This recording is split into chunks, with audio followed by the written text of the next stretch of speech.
Well, howdy there, Internet people. It's Bo again. So, today we are going to talk about overeducated women and what a problem they are. We're going to do this because we got a statement from somebody who is in Congress. And I think we need to kind of go through it because it's one of those moments that when a representative from a group of people tells you who they are, you should probably believe them. The statement comes from Matt Gaetz.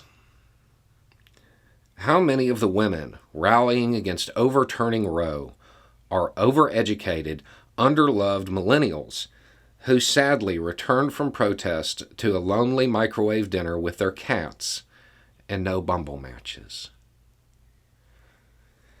I mean, first, there's a logic issue here that I think needs to be addressed before we get to the actual substance, because I'm beginning to worry that there are people in Congress who don't understand where babies come from. Generally speaking, those people concerned with family planning are probably dating.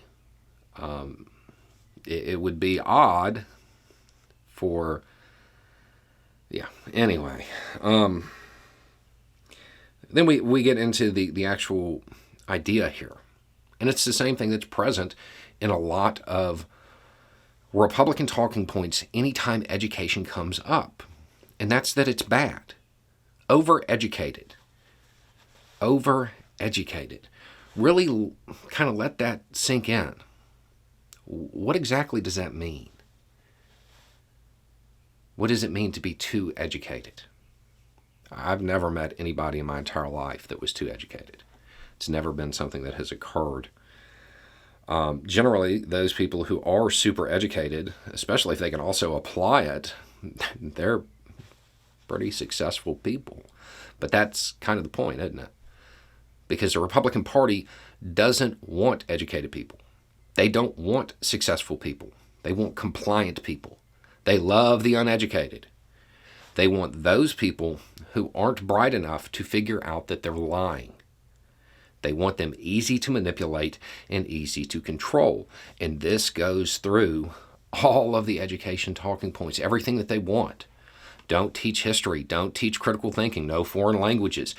They don't want people to have the tools for their own liberation. They don't want people to have the tools to succeed in the system that exists. They want them easy to control. So they want them dumb.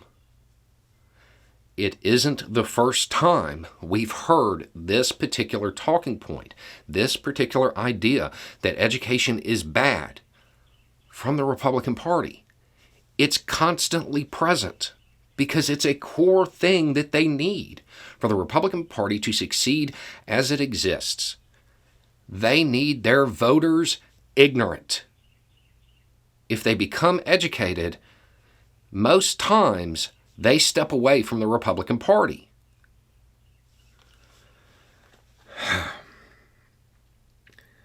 Then underloved. And that's one of those things that women in particular need to pay attention to. Overeducated, underloved. Because where should a woman be? She shouldn't be at a protest. She shouldn't be educated.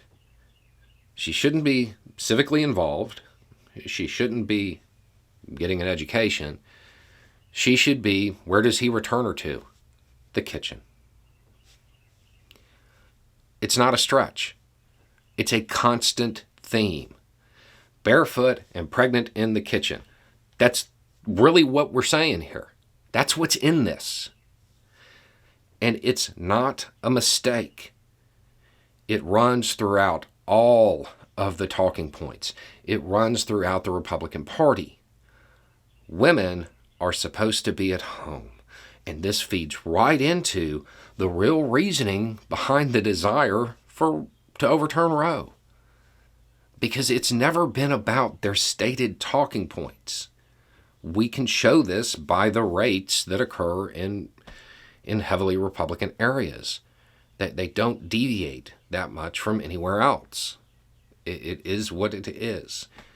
It doesn't have anything to do with that. It's about control, because it always is. The more educated a person, the more educated a woman, they are harder to control. The more freedom they have, they're harder to control. This is really the same thing it always is with the Republican Party, a push to exert control on others to make sure that mediocre men still have some semblance of power, when maybe they don't deserve it. That's what it's about, and that's what's in this text. That's what's in this statement. If I had any advice for young women, if you ever hear overeducated, that term, come out without irony out of somebody's mouth, don't date them. If you ever hear jokes about being in the kitchen, don't date them. They're only going to hold you back. Now, I understand that there are some religious communities where family planning of this sort is just something that isn't done and it's against everybody's beliefs, and that's fine. But if you're not part of one of those really small communities and you hear this kind of rhetoric, run, don't walk. Because the entire point of it is to put you under their control.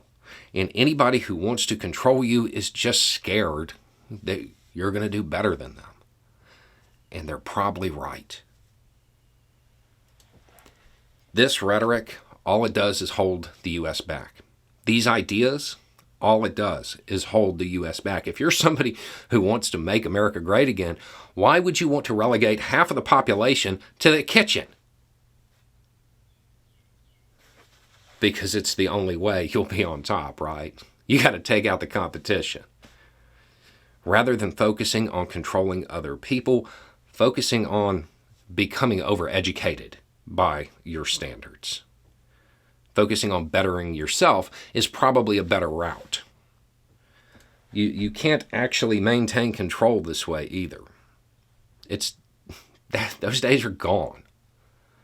Celebrating mediocrity really shouldn't be a party platform.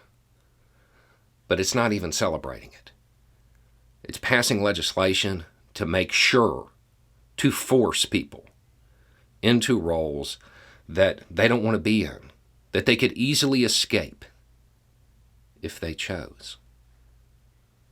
But we can't have choice, right? If you're a Republican and you're on the bottom, you need to stay there and do what you're told like an obedient lackey. Anyway, it's just a thought.